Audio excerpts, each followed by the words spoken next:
Bem, queridos, a gente vai começar uma série nova hoje. Tem a arte ali, Diegão? Essa série vai ser baseada em Eclesiastes capítulo 3 e o tema dela é Descansando no Senhor do Tempo. Descansando no Senhor do Tempo. E eu já convido você a abrir sua Bíblia, Eclesiastes capítulo 3. Eu vou fazer a leitura de todo o capítulo com você. E depois eu vou ler só o versículo 1, que é o que a gente vai tratar nessa noite, a abertura do capítulo 3. Eclesiastes capítulo 3, vou fazer a leitura de todo ele, e depois só do verso 1. Eclesiastes 3 diz assim: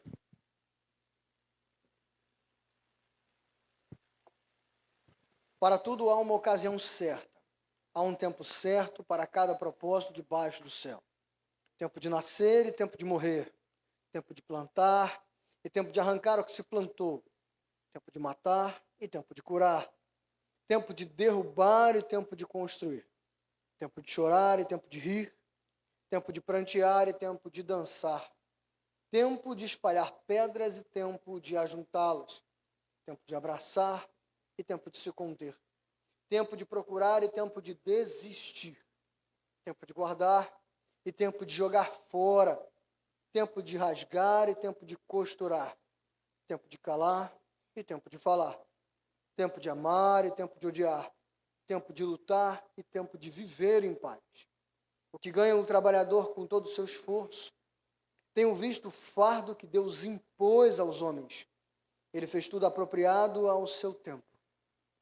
Também pôs no coração do homem um anseio pela eternidade.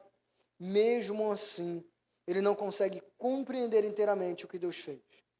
Descobri que não há nada melhor para o homem do que ser feliz e praticar o bem enquanto vive. Descobri também que poder comer, beber e ser recompensado pelo seu trabalho é um presente de Deus. Sei que tudo que Deus faz permanecerá para sempre. A isso nada se pode acrescentar e disso nada se pode tirar. Deus assim faz para que os homens o temam. Aquilo que é, já foi. E o que era, já foi anteriormente. Deus investigará o passado. Descobri também que debaixo do sol, no lugar da justiça havia impiedade. No lugar da retidão, ainda mais impiedade. Fiquei pensando, o justo e o ímpio, Deus julgará ambos, pois há um tempo para todo propósito, um tempo para tudo que acontece. Também pensei, Deus prova os homens para que vejam que são como os animais. O destino do homem é o mesmo do animal. O mesmo destino os aguarda. Assim como morre um, também morre o outro. Todos têm o mesmo fôlego de vida. O homem não tem vantagem alguma sobre o animal. Nada faz sentido. Todos vão para o mesmo lugar, verão todos do pó, e ao pó todos retornarão. Quem pode dizer se o fôlego do homem sobe às alturas e se o fôlego do animal desce para a terra? Por isso concluí que não há nada melhor para o homem do que desfrutar do seu trabalho, porque esta é a sua recompensa. Pois quem poderá fazê-lo ver o que acontecerá depois de morto? Vou ler com vocês mais uma vez o versículo 1. Diz assim: para tudo há uma ocasião certa. Há um tempo certo para cada propósito debaixo do céu.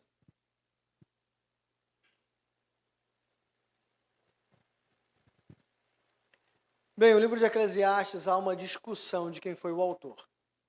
Ele se apresenta no começo do livro como filho do rei Davi, né? E aí alguns atribuem essa escrita ao rei Salomão, por causa da sua sabedoria, por causa do seu conhecimento, né? Pelo próprio livro de Provérbios. Então, alguns que acreditam que foi Salomão que escreveu, vão dizer que Salomão escreveu Provérbios ainda novo, jovem, e Eclesiastes já velho, né? Depois de muita experiência de vida, amargurado com algumas quedas que ele mesmo cometeu. Alguns vão dizer que não foi Salomão, que foi alguns escritores que ele contratou e ditou e conversou com esses homens, e inspirado nessa conversa, esses homens escreveram o livro de Eclesiastes. Alguns outros vão dizer que o livro de Eclesiastes ele é mais para o final do Antigo Testamento, por causa de algumas características que ele apresenta da nação de Israel, algumas características de culto, algumas características geográficas, econômicas, mas independente disso, independente, é consenso em toda a fé cristã no mundo que o livro de Eclesiastes foi inspirado por Deus.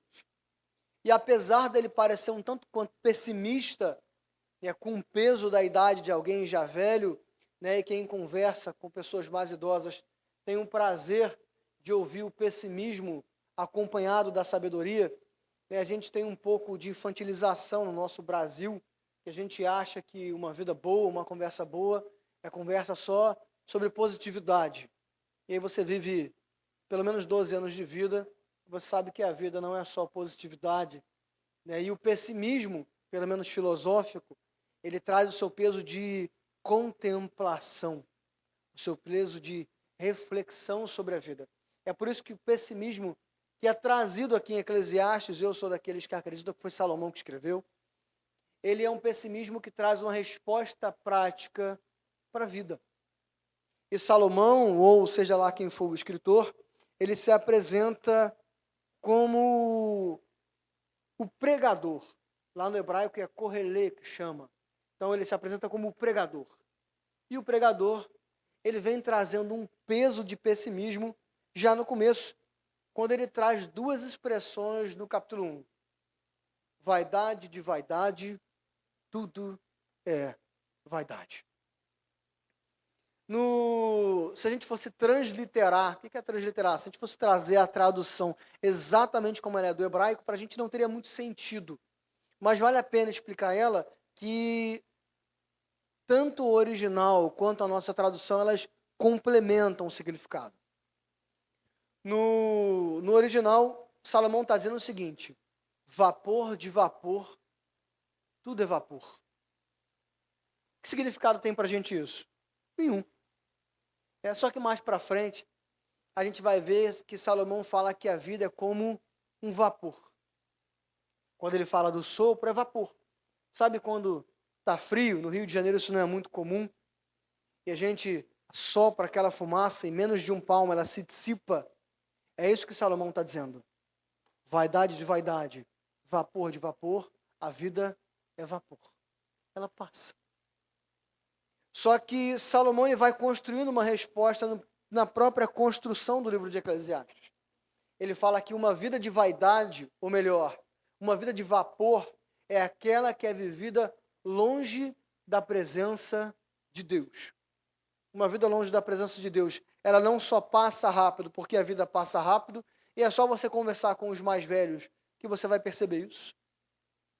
Como uma vida distante de Deus passa rápido no sentido dela não ter sentido. E é por isso que a próxima expressão, que parece um pouco pessimista, de Salomão, ela se complementa, quando ele fala o seguinte: não há nada de novo debaixo do sol. Quem lê o capítulo 1 de Eclesiastes está meio triste, é como se você estivesse ouvindo aquela música de bad, sabe? Você está mal, e você ouve uma música só de desgraça, alguém morreu, tempestade, choro e chuva, e você chora mais. E você chora mais quando você lê Eclesiastes 1. Só que no próprio decorrer de Eclesiastes, Salomão vai trazendo respostas. Ele fala: não há nada de novo debaixo do sol. Ele fala: o sol nasce, se põe, a lua vem, se põe, a água nasce da fonte, corre na montanha, desce a montanha, forma uma cachoeira, que forma um rio, que forma um mar, e amanhã esse movimento continua, isso se repete, sem sentido nenhum, e nunca acaba. Não há nada de novo debaixo do sol. Mas mais para frente, Salomão fala no sentido de que realmente a vida pela vida ela não tem sentido. Mas ele instiga aqueles que leem o livro de Eclesiastes a não viverem uma vida pautada debaixo do sol, mas acima dele, onde reina o verdadeiro sol da justiça. Então Salomão está dizendo o seguinte: não há nada de novo viver nos dias levados pelo calendário. Tudo se repete. Quando você está lá na primeira série, são uma das poucas coisas que infelizmente eu lembro da escola, né? Uma das primeiras coisas que você grava é: o ser humano nasce, cresce, reproduz e morre. Tem alguma coisa além disso? Não. Você trabalha, se alimenta, vive, mas no final das contas, você está preso à grande lição da primeira série, que hoje é chamada de segunda série do Fundamental, acredito. Né? O ser humano nasce, cresce, reproduz e morre. Não há nada de novo debaixo do sol. Mas por que essa sentença não nos desespera? Porque nós não vivemos pautados no calendário. Nós não vivemos pautados nos dias que nos arrastam. Nós vivemos baseados não no sol como astro que nos ilumina, mas o Rei dos Reis, que ilumina todas as coisas. Só lembrar de Apocalipse, que fala que quando nós estivermos no novo céu, na nova terra, não vai ser necessário o brilho do sol, porque o próprio Filho do Homem vai nos iluminar. É sobre essa luz que a nossa vida está pautada.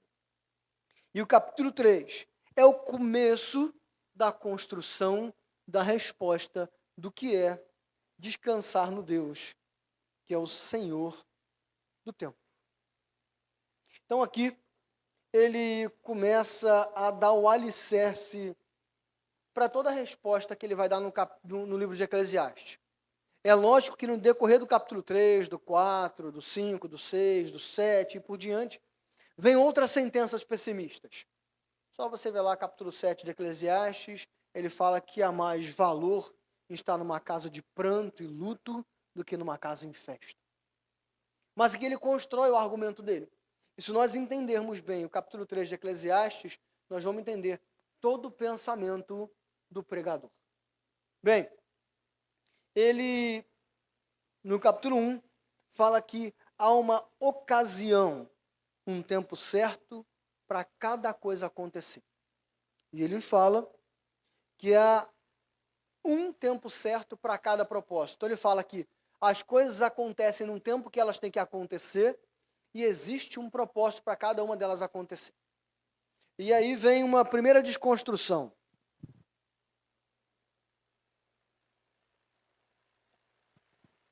Salomão, ou o escritor, queira quem seja, ele responde qual o propósito dessas coisas? Não. Qual o sentido de cada uma dessas coisas da existência? Ele não vai te responder isso. A Bíblia responde isso? Também não. Então essa é a primeira avaliação que nós fazemos aqui. Muitas vezes, existem cristãos, ou até pessoas que não são cristãs, que passam uma coisa na vida e fica contando no relógio o dia que aquilo vai fazer sentido. E muitas coisas simplesmente não vão. Algumas vão. Algumas vão fazer sentido em que aspecto? Bem, eu passei aquele perrengue lá atrás para que agora eu pudesse administrar bem a minha família e meu dinheiro em casa. Legal? Uma benção. Existem outras que o propósito ele é mais ou menos claro. Porque você passa um problema lá atrás, mas que lá na frente vai te dar capacidade para administrar outros problemas que não necessariamente iguais àqueles. Mas grande parte da vida, nós sabemos que nós não descobrimos o propósito de cada uma das coisas que nós vivemos. Não é verdade? Por que o bom morre e o mal fica? Por que você cuida da vida, da saúde o tempo todo e chega numa certa idade e a doença bate como se você nunca tivesse cuidado dela? Porque um relacionamento muito bem administrado acaba apesar de você ter administrado bem. Porque um relacionamento acaba apesar de você ter sido um grande amigo. Por quê?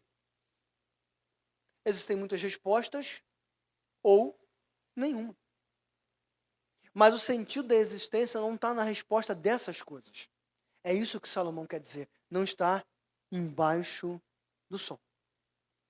Isso é importante a gente pensar, porque quando nós olhamos para essa sentença de que há uma ocasião certa, parece que ela não chega nunca. Não é verdade?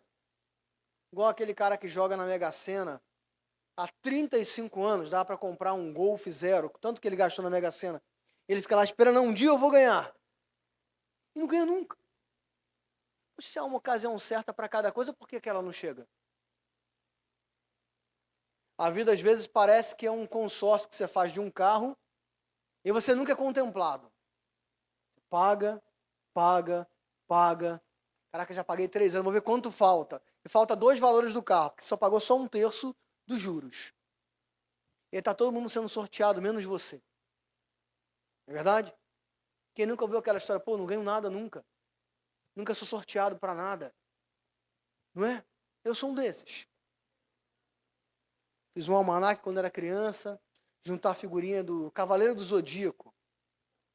E gastei um dinheiro, gastei tempo, juntei, ganhei um prêmio. Uma flanela. O que um garoto de 8 anos quer com uma flanela? Eu nem busquei, gente. Olha lá. Sabe-se com quem lá está a flanela? Eu sou desses. Mas a ocasião certa parece que não chega nunca. Da mesma forma, às vezes, algumas coisas parecem que vêm só para nos derrubar. E nós sustentamos uma afirmação errônea de que parece que Deus está nos testando o tempo todo. Só que a Escritura fala que Deus a ninguém testa, a ninguém tenta. A gente fica, quando Deus vai parar de dar essa chibatada nas minhas costas? Quando que a vida vai começar a fazer sentido? Quando que as coisas vão começar a ficar felizes? E na era que nós vivemos, isso tem ficado cada vez pior. Porque nós temos vivido a era das redes sociais, e isso não é conversa de pastor e de crente. Isso é discurso de neurocientistas, de psicólogos, psiquiatras. Nunca houve tanta sensação de infelicidade e solidão que nem nos tempos em que nós vivemos. Por quê? Porque você tem um vizinho que ganha 3 vezes menos do que você, mas foi na praia 18 vezes em uma semana. Como?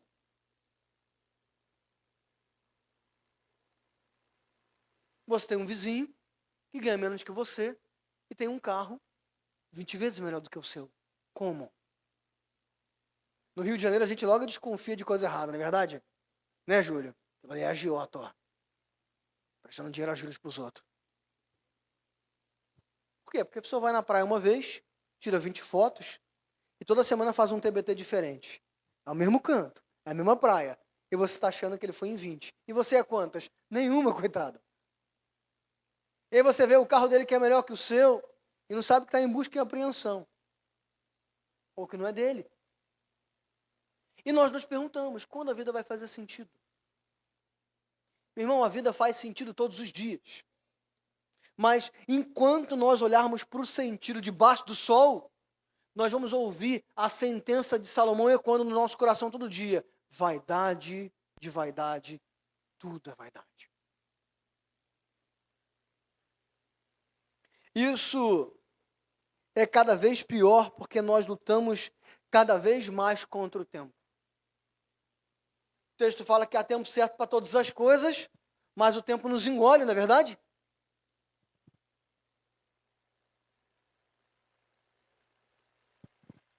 Acho que uma das maiores lutas que a gente enfrenta hoje em dia é contra o tempo. Quem já jogou lá o Super Nintendo, lá do Mario Bros, vai saber que você vai andando na fase, a parede vai andando e você esqueceu a moeda para trás. Você vai voltar para buscar a moeda, você consegue? Não, meu parceiro, a fase andou. A vida é assim. Parece que é um eterno jogo do Mario Bros. Tu anda, olha para trás, chora, já era, passou. E quando vai ter sentido? E aí você trabalha. Vamos lá, vamos pro chão da vida. Vamos parar de filosofar. E aí você trabalha. Você tem que chegar 8 horas da manhã no seu trabalho. Né, Matheus? E aí para você chegar 8 horas da manhã, você tem que acordar às 6h30. E aí você sai 5 e chega em casa às 7h30 da noite. Quebrado, destruído. Você acorda tendo que correr para não perder a luta contra o relógio para chegar na hora no ponto e pegar o ônibus na hora certa. Senão você se atrasa, é descontado. Então olha como é que o tempo nos esmaga.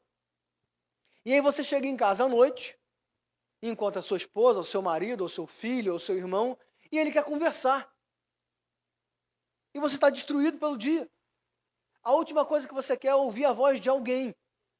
Mas a pessoa quer conversar. E aí você luta contra o tempo de chegar no trabalho, de chegar em casa E agora tem que dar atenção para alguém que você não quer dar atenção, não é porque você não gosta de alguém, é porque simplesmente você não quer olhar para a cara de ninguém. E aquele que fica em casa fazendo as tarefas de casa, que é pior do que bater ponto e trabalhar, Deus abençoe a sua coragem, né? Trabalho de casa não acaba nunca, não é verdade? Você faz o almoço, suja as panelas, aí você lava as panelas, mas tem os pratos da comida que você comeu. E a pia também fica suja. E o saco da lixeira? Tá lotado, tem que jogar a lixeira lá fora. Isso só falando da louça, irmão. Não vamos levar para frente, não. A gente fica triste. E aquela pessoa está em casa, limpando uma casa que não para limpa nunca. Criando um filho que toda hora brota uma meleca diferente debaixo do nariz. Bate um vento, uma virose diferente. Dá uma estrelinha, uma virose diferente. E aí chega o cônjuge, o pai, o filho, o amigo em casa, você está doido para conversar. E a pessoa não quer conversar, porque ela está cansada. Ou você está o dia inteiro quase dando cabeçada na frente. Você precisa falar com alguém. Porque o tempo passou rápido. E você lavou a roupa, mas a pia está cheia de louça. Você estendeu a roupa, mas as brancas você não conseguiu lavar. O edredom não vai dar tempo, porque o tempo está escuro. E se você pendurar, ele vai ficar fedorento, porque ele vai secar mal. Não é verdade? E aí você está em casa, você não vai para a rua, mas parece que o relógio, te chuta. E você passa para a faculdade e descobre que um dos maiores inimigos é o relógio. Você se atrasa e o professor te dá falta. Foi só 5 minutos. O problema não é dele, é seu. E você tem um professor que passa 300 páginas de leitura, só que tem outras 6 matérias. O problema é seu. E o tempo vai embora. E como, diante disso, falar que há tempo certo para cada coisa, se o tempo parece um chicote marcando compasso nas nossas costas? Isso é interessante.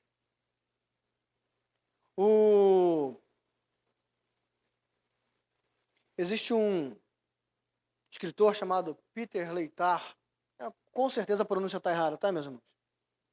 Tem um livro chamado Salomão entre os Pós-Modernos, da editora Monergismo. Ele fala uma coisa muito interessante. Ele fala que toda cultura ela tinha a sua forma de contar o tempo. Uma espécie de calendário litúrgico. Então você ia lá no meio do povo judeu, eles contavam o tempo e a religião deles determinava essa contagem de tempo. Então eles paravam no sábado para descansar.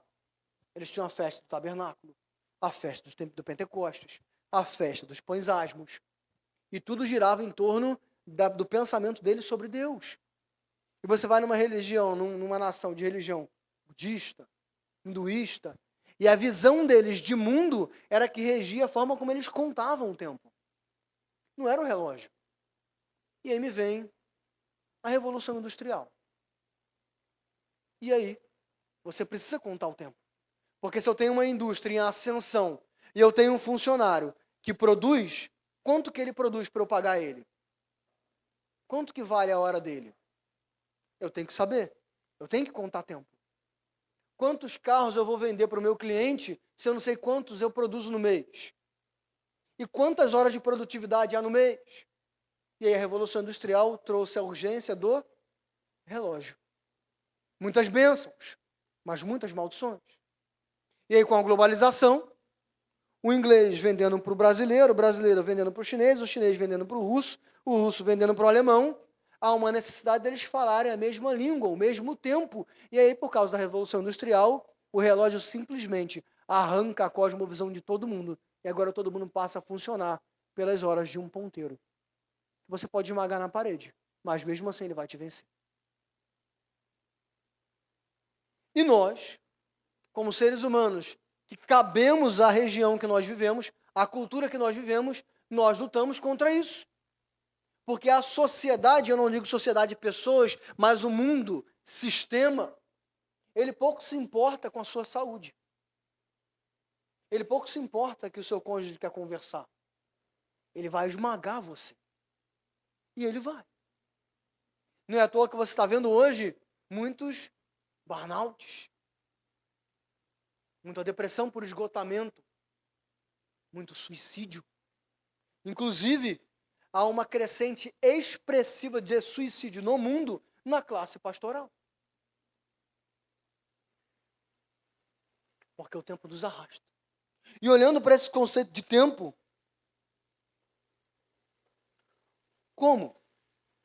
Como entender tempo relógio e tempo de Deus? Como colocar essas coisas em comum acordo? Salomão, ao contrário de outras passagens aqui em Eclesiastes 3:1, ele está trazendo uma sentença de esperança. Ele está dizendo o seguinte: irmãos, tudo que acontece na sua vida tem uma ocasião certa para acontecer. Ele está querendo dizer o seguinte: Deus controla o tempo. E o Deus que controla o tempo governa a sua vida. E nada foge das mãos dele. Então essa é a primeira sentença de descanso. Descansa. Descansa o seu coração. Descansa a sua mente. Descansa a sua alma. O que Deus tem que te dar vai ser dado. E quando ele fala há tempo certo para cada propósito, tempo certo para cada propósito debaixo do céu, ele fala o seguinte: não adianta correr para adiantar propósitos, porque eles não vão acontecer antes do tempo.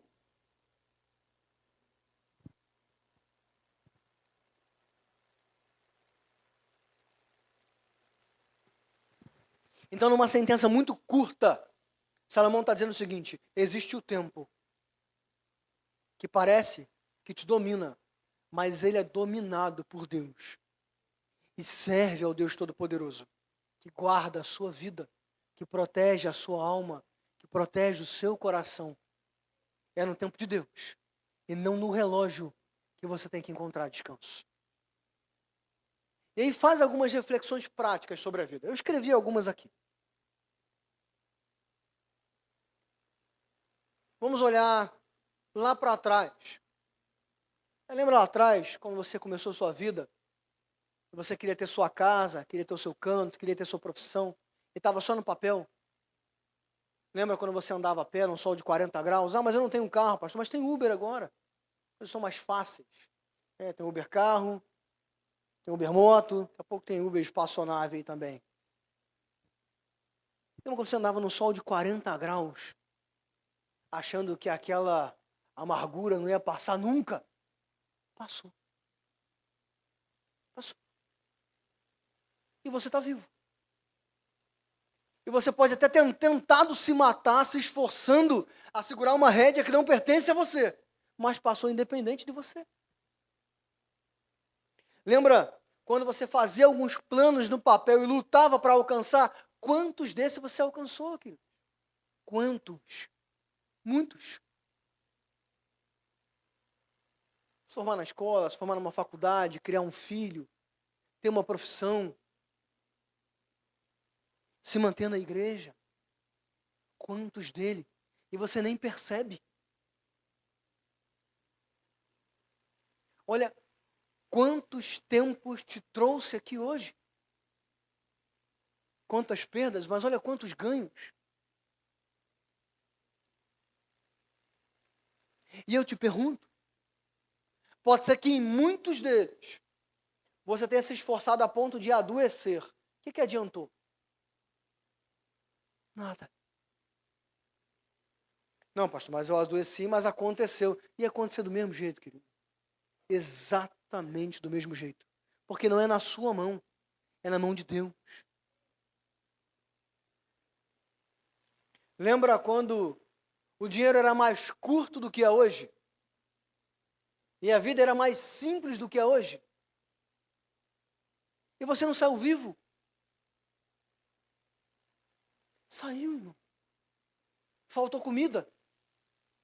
Faltou saúde. Faltou Deus. E você está aqui. O dinheiro continua curto, mas já teve pior. E se Deus governou a sua vida no pior lá atrás, Ele vai continuar governando, independente do quadro que está adiante. Da conta que não fecha, existe um Deus que guarda a sua vida até o final.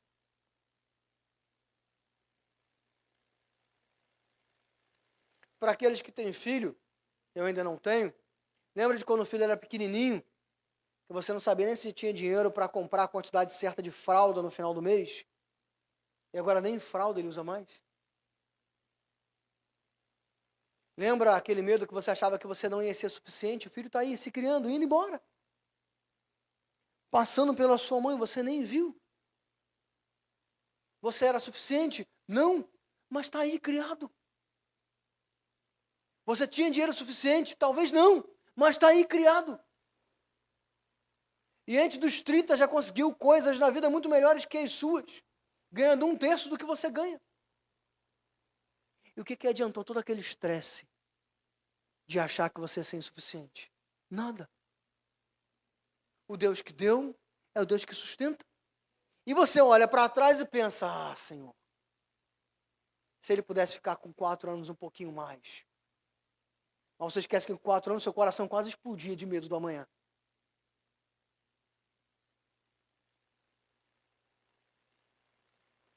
Lembra quando a gente estava na escola e o nosso sonho era fazer 18 anos para sair de casa?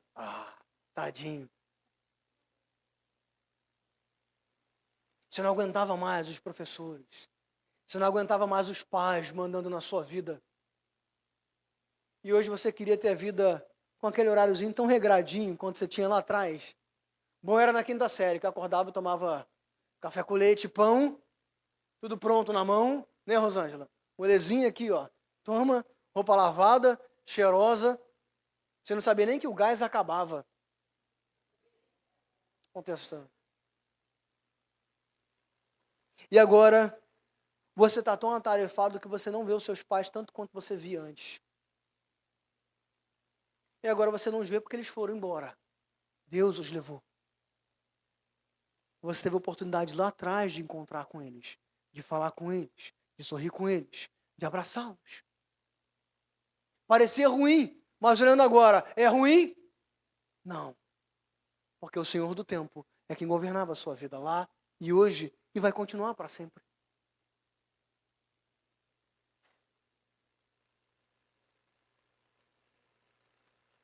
Lembra quando você acordava cedo para trabalhar e não aguentava mais, queria se aposentar, se aposentou e não tem a saúde para acordar cedo como antes? Tirando o Kleber, que é MacGyver. Kleber tem mais saúde que todo mundo aqui, o triplo. Meu Deus, sei que disposição é essa. Ele toma o suco. Isso é um meme, meu, é meme, depois eu explico. O suco é um apelido para esteroide anabolizante. Kleber só pode estar anabolizado para ter essa disposição. Eu tenho 35, ele tem mais disposição do que eu. E a gente torce, Senhor, torcendo para aquele dia que eu tiver dinheiro para comer o que eu quiser. Aí fica deitado em casa vendo Netflix porque não tem metade da disposição que você tinha quando você não tinha o dinheiro. Você não tinha dinheiro, tinha disposição. E estava vivo porque Deus governava a sua vida. Hoje você tem o dinheiro e não tem a disposição, mas Deus está governando a sua vida. E você vai descobrindo contentamento em outras coisas. Você queria dinheiro para onde você quisesse ser os seus pais mandarem. Hoje você quer dinheiro para pedir uma pizza no iFood e não sair do sofá de casa. Amém, igreja?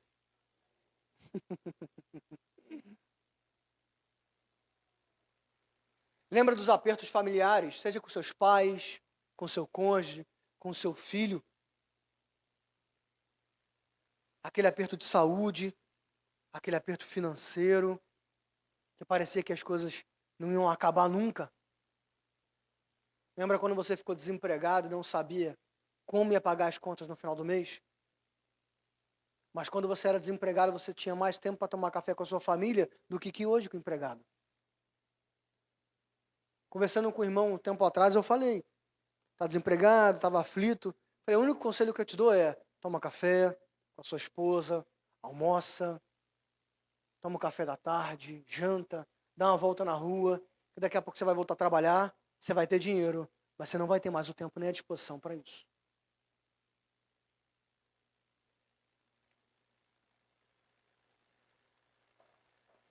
Estão entendendo onde estou querendo chegar? Freud, uma vez, não defendendo Freud, ele teve o seu valor no passado, não que não tem muito mais hoje, só a construção que ele teve, desculpa aqueles que gostam, mas ele tem o seu valor. ele fala que estava conversando com um amigo sobre a transitoriedade da vida, sobre o fato da vida passar. A transitoriedade vem de trânsito, a vida passa, ela vai embora. E o amigo dele falou que não via sentido na vida. Ele fala, por que parar para contemplar a beleza da flor se amanhã ela está morta e murcha? E Freud respondeu, é justamente o fato de amanhã ela estar morta e murcha que há valor de eu vê-la hoje. Porque amanhã eu não vou vê-la mais. Qual é o sentido do tempo? Hoje. E por que eu consigo aproveitar hoje? Porque eu sei que hoje Deus está comigo. E se eu chegar amanhã, Ele vai continuar comigo. E se eu atravessar mais uma década, é mais uma década de Deus comigo. Quando nós olhamos para a história de Moisés, lá atrás, no final de Deuteronômio, nós ficamos tristes com Deus. Por quê? Porque Moisés é chamado para libertar o povo da escravidão do Egito, atravessar o deserto, que em tese duraria 16 dias, e entrar na terra prometida. Moisés sai do deserto, sai do Egito, atura um povo de coração duro, rebelde, tão rebelde que Deus fala, essa primeira geração aí não vai passar do deserto, eu vou matar todo mundo. E uma travessia de 16 dias dura 40 anos. E aí Deus manda Moisés agora subir no Monte Nebo e falar para Moisés, Moisés, olha no horizonte. Olha além do Jordão, a terra prometida. Que maravilha, Moisés. O povo vai atravessar. E você? Não. Você morre aqui hoje. Daqui você não passa. E a gente fica, que pena, cara. Por que Moisés não atravessou? A melhor parte da história. E eu convido você a abrir comigo Deuteronômio 34.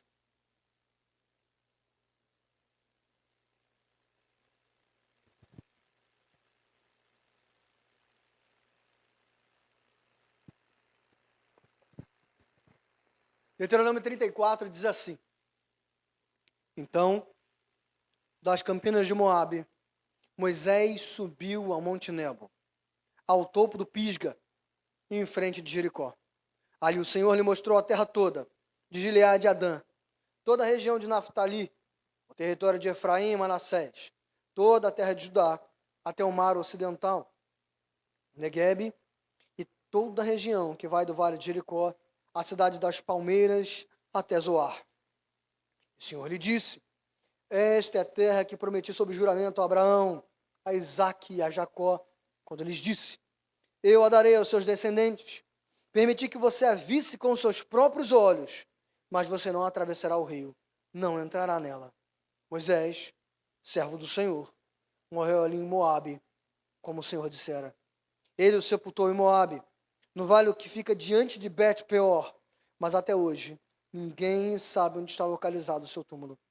Moisés tinha 120 anos de idade quando morreu. Todavia, nem seus olhos, nem seu vigor tinha se enfraquecido. Moisés não vai atravessar o deserto, meus irmãos, mas os 120 anos foram 120 anos vividos com vigor. Como você tem vivido os anos que Deus tem te dado? Com vigor? Sendo arrastado como um zumbi? Vamos continuar.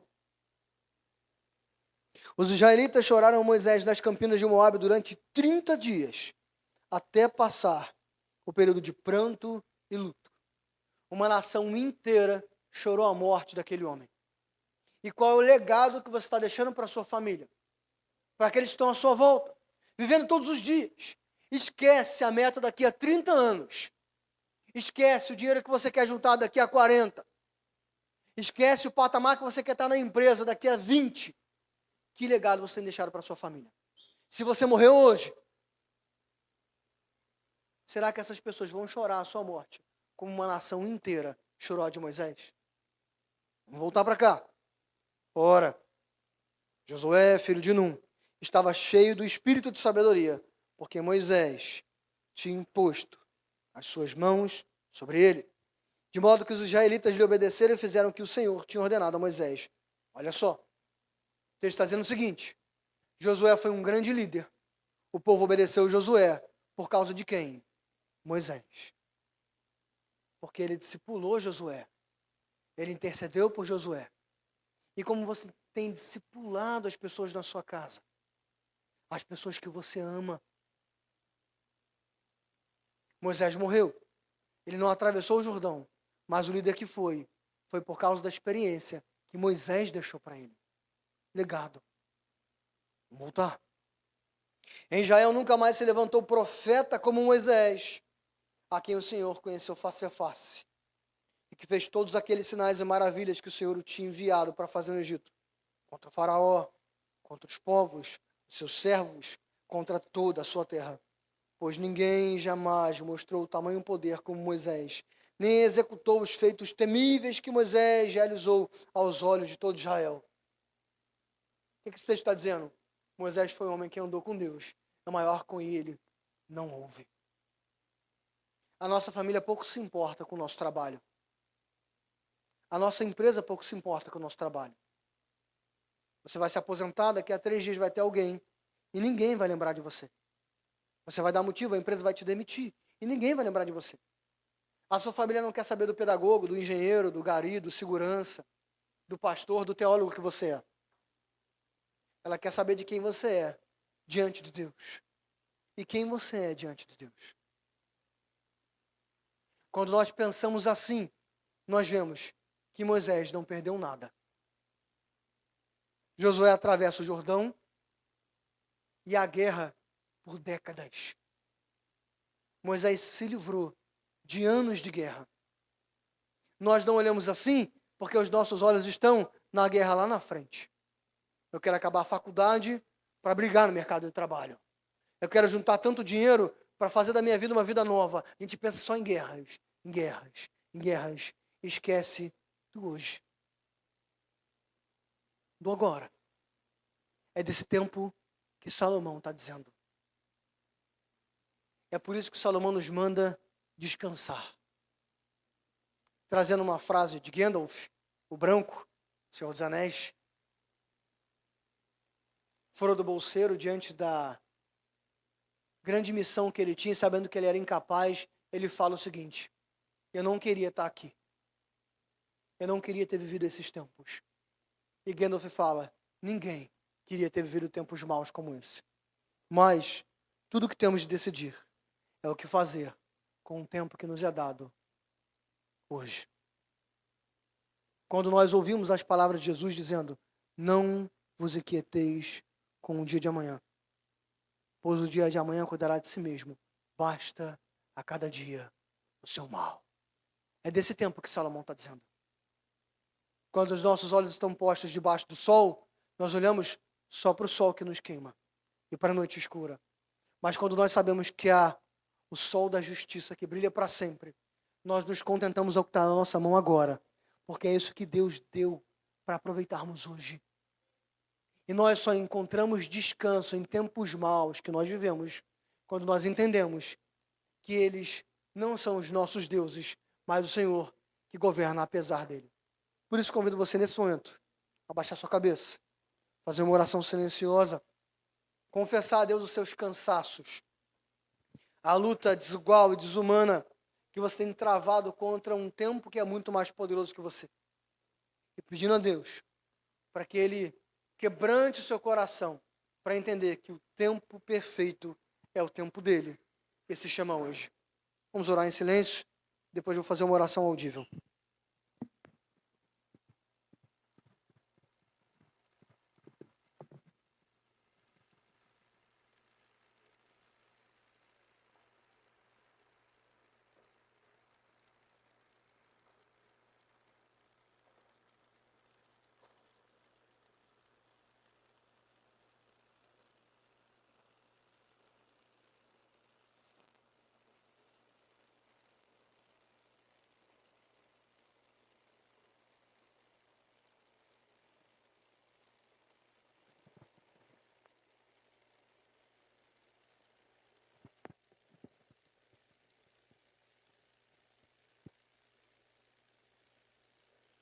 Deus Pai,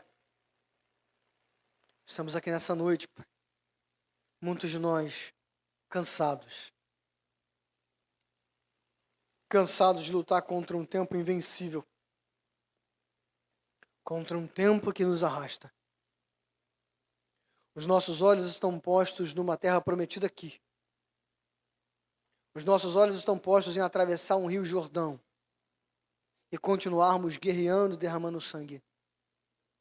Mas nos esquecemos, Pai, que Moisés não foi para a terra prometida terrena, mas ele atravessou os portões eternos da verdadeira e última terra prometida. Que os nossos olhos estejam postos em Ti. Que o nosso coração esteja contente com o que o Senhor tem nos dado à nossa mão hoje. Com o dinheiro que o Senhor tem nos dado hoje. Com a saúde que o Senhor tem nos dado hoje. Com a casa que o Senhor tem nos dado hoje. Com o cônjuge que o Senhor tem nos dado hoje. Com a solidão que o Senhor tem nos dado hoje. Com o filho que o Senhor tem nos dado hoje. Porque acima desse sol há um Deus que governa o tempo e os tempos. Que o nosso descanso não esteja posto num tempo terreno passado e vencido, mas num Deus que venceu a morte e venceu os tempos. Um Deus que saiu da eternidade, atravessou o tempo terrestre, pisou nessa terra e venceu. Alivia os nossos corações, Pai, de um ponteiro que bate pesado nas nossas costas. Alivia os nossos ouvidos de um ponteiro que bate num som tão estridente que parece que vai nos ensurdecer. Mas que saibamos que o Senhor nos dá descanso suficiente para aproveitarmos cada momento na Sua presença. Cada momento, Pai, na presença daquele que está na nossa casa nos esperando chegar. A nossa satisfação não está em descansar, mas em amar, em ouvir, em servir aquele que nos espera. Em chorar com aquele que está chorando. Em rir com aquele que está rindo. Em fazer a conta nas poucas moedas com aquele que está no nosso lado, mesmo com poucas moedas. Que os nossos olhos estejam postos no Senhor do tempo. E que no Senhor, só no Senhor, encontremos o verdadeiro descanso. Em Te oramos, Pai, aliviados. Em nome de Cristo Jesus. Amém e amém.